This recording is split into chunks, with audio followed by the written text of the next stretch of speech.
in couples that are happily married, they give each other the benefit of the doubt. They think the best of their partner. And I think that's possible in all relationships when we think the best of ourselves, which is where you were heading when you brought this up today, is the inner dialogue.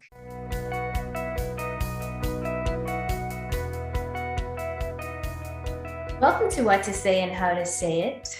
This week we are discussing love is not easily angered, and some translations might say love is not easily provoked. And this is part of our love series where we are looking at how we can implement biblical love in our communication. So welcome, and let's get into it. So when I think about love is not easily angered, what comes to mind for me, Nina, is what happens when I'm triggered, which is less often than it used to be.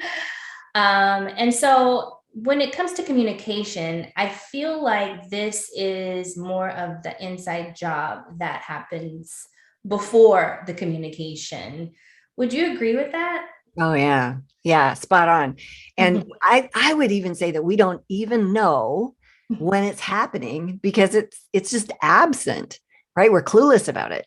I remember about 15 years ago, we had just bought this cabin in Kentucky on a lake, and it was a piece of work, man, literally. Like the thing was sliding down the hill, and the boards in the patio area were on the deck. They were just teetering on the ragged edge. I didn't let my kids walk on them because I was afraid for their safety.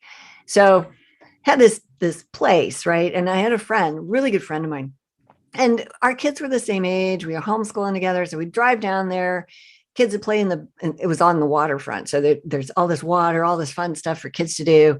And I'm talking to contractors. So we're doing this together. She's just going with me, and her kids are coming and all that. So I do this a lot with her over the first month or two that we have the thing. And lo and behold, she tells me one day, I have a beautiful use for your cabin. And I said, oh, what's that? And she goes, well, I told this ministry couple that they could do a week-long retreat at your cabin. And so they're going to be contacting you. I know, right? They're going to be contacting you, and they're going to talk about what weeks work for them. And, they're going to schedule it with you. And my heart was in my throat, and I was like, oh, and I was immediately concerned for their safety. And that's what came to mind first. That is exactly what came to mind first. And I went there, and I was just, oh my word, no, what if they get hurt? And the dock was a mess, and we did have a boat, but I was worried that, the dock might fall over. I didn't let my kids walk on that either.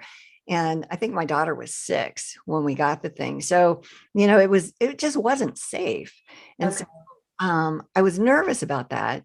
And so, there was a bunch of weeks of back and forth between us and the couple and all this stuff.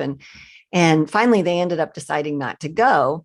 Well, what happened was I was talking about this with my friend who set this up in the first place. And there was another friend standing there listening to all that had happened. And then the lady left. And my friend that she was just listening to all this. She's like, I cannot believe that you were not furious with her. And I said, what do you mean? I see you nodding your head too, right? Yeah. And I said, well, what do you mean? She goes, that wasn't hers to give away. And she gave something of yours to somebody else. And I went, well, I guess that happened. And I thought of all the time invested in the back and forth and stuff. And then I had this thought of, well, do I want to be mad about that? Like, what, why? Okay. No, I don't. And so I navigated, the end result, which was they didn't show up, right? They weren't going to come. And I went to my friend and I said, hey, just so you know, I really appreciate your heart, wanting to love other people. And it is a really neat place.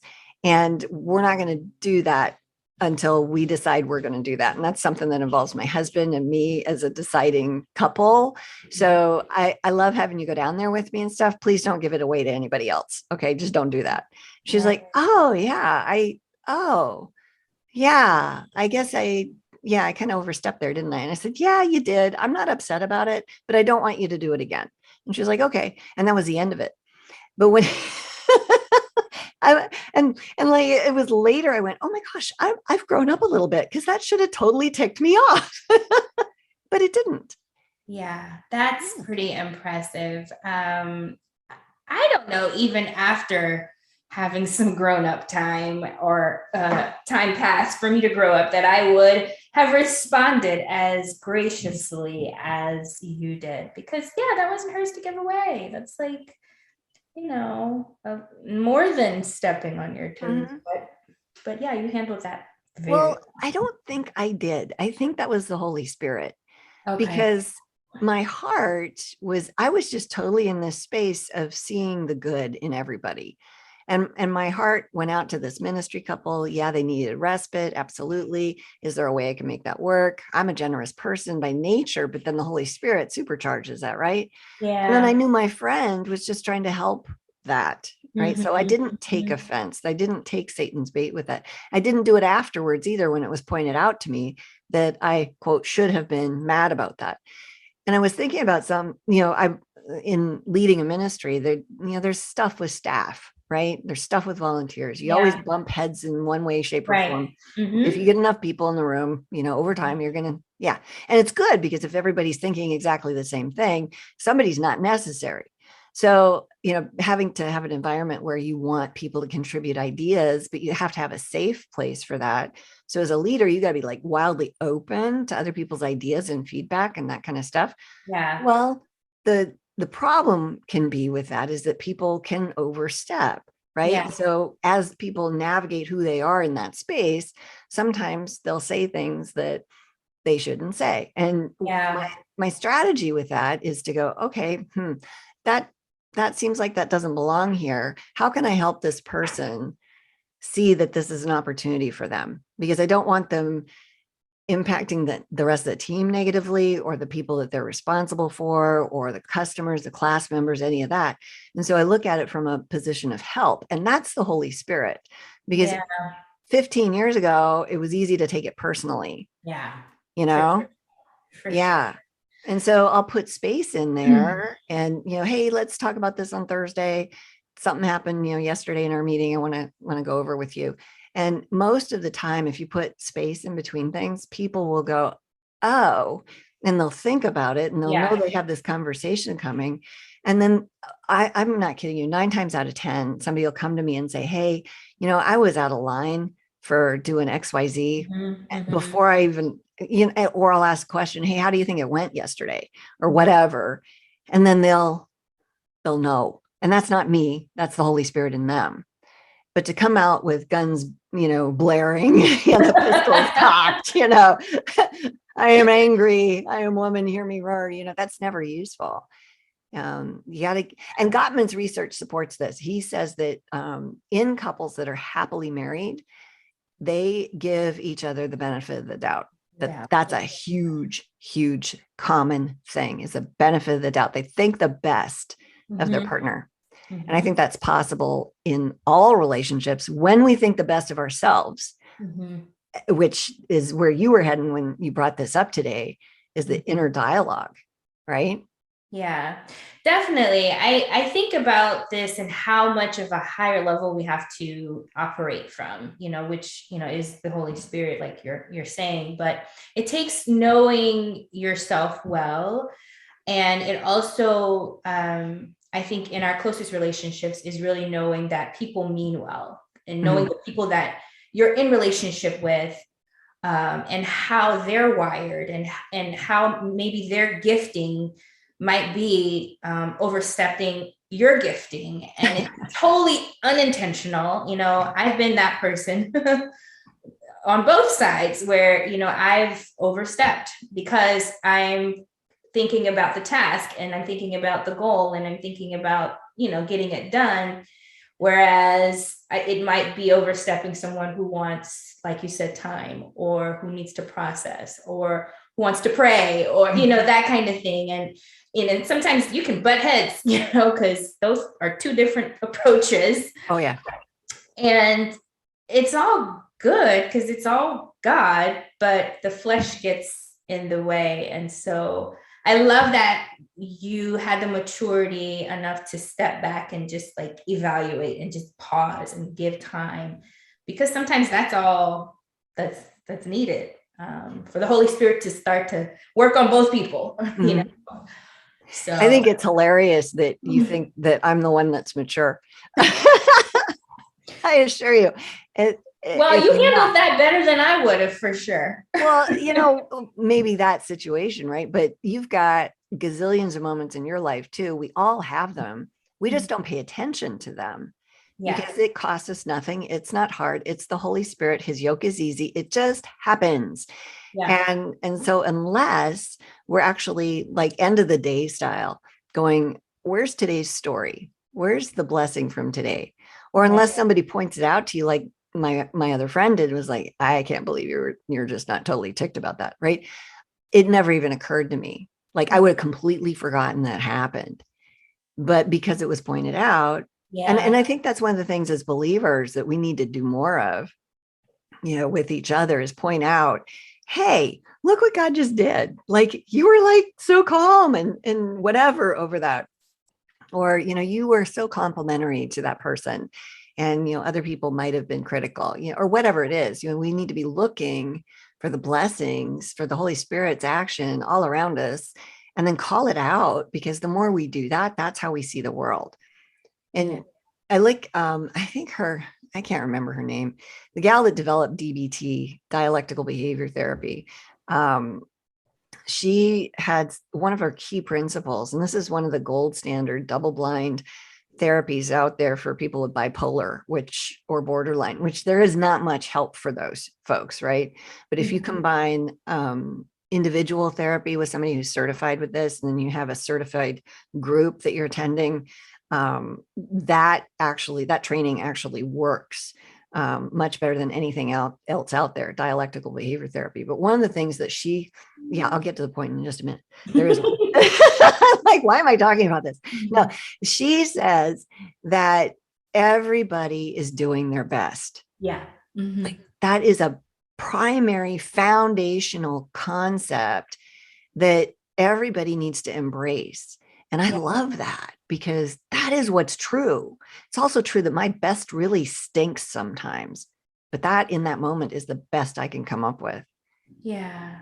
No, that's so true. And you know what's really effective is when we're able to recognize that and also articulate that. Because I've actually heard you do this a lot, is you will say out loud, oh, hey, I know you're really busy, but when you have a chance, can you? And it automatically alerts the person. I don't know how that works, but it automatically alerts the person to making time for whatever that thing is that you need. Because it's probably true that the person is busy, but it's different than saying, when you have a chance, can you? It's just amazing how that recognition, that validation, that believing the best, like you're saying, and then saying it out loud, just gives an automatic motivation to the other person to bring attention to what it is that you need. Yeah. I think that works with kids too, especially, right? Like back when, this is like, oh my gosh, almost 25 years ago, when my oldest son was born, they had this thing out called Growing Kids God's Way, or Baby Wise, or something like that. And it was this first time obedience thing. And I'm probably going to rattle some cages, ruffle some feathers with this. But one of the things that they had was first time obedience, which means if you call the child's name and they don't respond, boom, then you go over and you deal with that. And the problem that I had with that was, just because I'm in the kitchen and I call out my son's name, if he's playing Legos, his brain is focused on his Legos. Men and women's brains are different. Like, you could expect that from a daughter, because her brain is different. She can perceive things differently, but he is totally focused.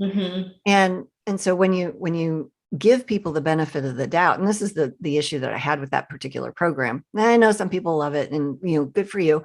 It didn't work for us, work in quotes, like what works with raising kids. I raised them all, nobody died. Yeah, they're all Christians and living their lives and wonderful people. Did we succeed? I guess. I don't know. I don't take responsibility or credit for how my kids have turned out. I did my best. How's that? There you go. But the kids they're doing their best in that moment. Yeah. And so how do I set them up to succeed in Mhm. that space? And then me demanding that they cater to my every whim, no matter what it is or when it is, that's not respectful of them as being precious to God either. So when we're looking at, are we doing our best? Are our kids doing their best?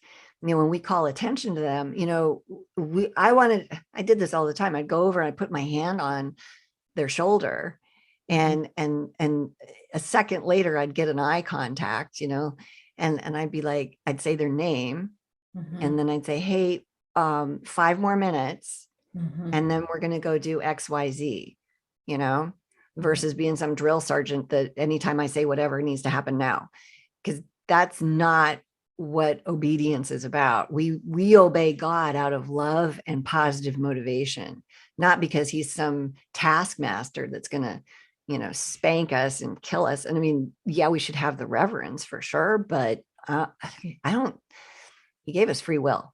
That choice in and of itself tells us volumes about his character, right? Absolutely. So anyway. Absolutely. No, that's good. I like that. There's a lot of awareness that you need in those situations. And one of the things that I wanted to ask you about, because we talk a lot about this at Greater Impact, and that's the notion of being triggered, which I mentioned earlier, and how it's like an inside job. So I think, when things are going well and, there's not a whole lot of conflict, it's kind of easy to not be provoked, not get angry, but it's in the moments where your button's pushed, or, there's some kind of traumatic event that happens that, you're sent back to. And so I wonder, when I think about this verse, love is not easily provoked, love is not easily angered, what has to happen in those moments so that we show up that way and not bite somebody's head off, because we're provoked, Yeah. Well, what's coming to mind is the in your anger, do not sin. Right. So acknowledging that we have emotions and they're there, but we don't have to act on them in a way that's damaging relationally. And it says love is not easily angered, right? Right. So, when am I going to be angered? If I'm angered, if I'm annoyed, irritated over every little thing, that says a lot about my character. Right. That means I've got lots of stuff I need to work on within me, which I hate, but that's true. And so let's do that, right? Let's do it. And then the other piece of it is, we're human beings. We got this body that has stuff going on with it, headache, or, you have sore wrist, or you've got, a stomach ache, or you're tired, or you're hungry, which can morph into hangry pretty quickly. But the whole point of it is how can I use this in a way that's beneficial to the situation I'm in? And so, be quick to listen, slow to speak, and even slower to become angry then comes into play. So I'm going to be quick to listen. Well, am I listening to myself? Am I listening to the Holy Spirit? Can I just breathe for a minute? Everybody laughs at us and I'm not the only person that recommends breathing like a lot to people. And they're like, oh yeah, breathe. But what happens is people will hold their breath, or their breathing becomes very shallow, which then means their brain isn't getting oxygen. And so then they get lizard brain, and then they're terrible to deal with. Me too, right? That's just what happens physiologically. So when you're in a situation and you get triggered, breathing is useful. Breathe, and box breathing, you can Google that. It's wonderful stuff. Mindfulness, being in that moment, but choosing to do something different. And at the very least, choosing to not react in the moment, because you're not going to cause more damage if you are just going to shut up. Just stop talking. Don't add anything to this until you figure yourself out, so you don't make things worse, if that makes sense. No, definitely. It makes sense. I know for me, when there have been times where I've been, the Holy Spirit has like tapped me on the shoulder in moments where I'm triggered, and this very verse pops up, and it's like, oh, and one of the things that's helped me is the process that we use called the steps. Oh, yeah. Where, we actually kind of, like you said, take a moment, breathe, and remove yourself from the situation, take a break from the situation and just really look at what's happening with you emotionally, and then comparing that to what God says, is true.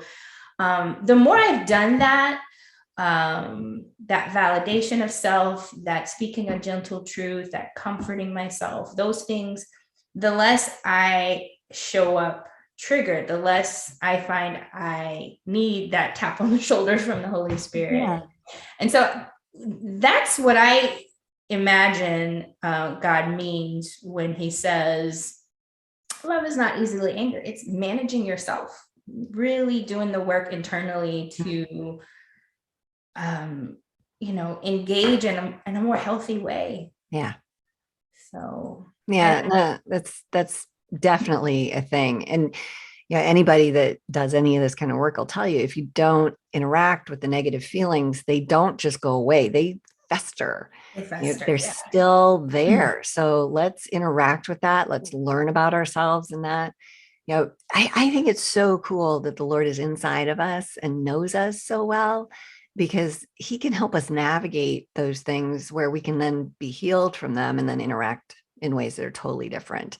So yeah, that easily angered thing, sometimes shows up when people are walking on eggshells in their relationships, which yeah.